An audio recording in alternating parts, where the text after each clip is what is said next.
arrête, si je puis dire, dans ce cessez-le-feu? C'est que rien ne va changer pour le peuple iranien, pour le régime des mollahs?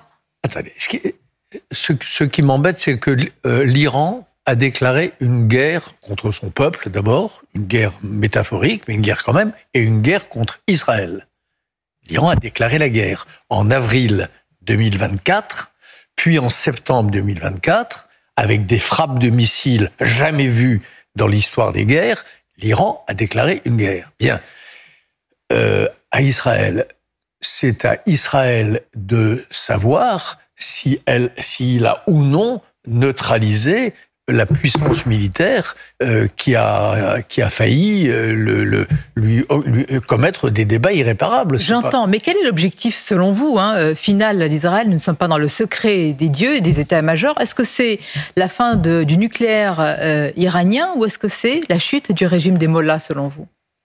Le but d'Israël, pour autant que je le sente, je ne suis guère qu'un observateur averti, c'est la dénucléarisation de l'Iran, cette construction, cette accumulation de matières fissiles à 60 degrés contre 3,5% autorisés, dans des quantités 25 fois supérieures à ce qui est nécessaire au nucléaire civil, c'est contraire au droit international. Donc, premier objectif d'Israël. On va en parler du droit international. Premier objectif. Deuxième objectif, aujourd'hui, réduire fortement la capacité de lancer des missiles sur Israël ou ailleurs. Donc c'est ça. Alors après, est-ce qu'il y a aussi objectif d'un changement de régime?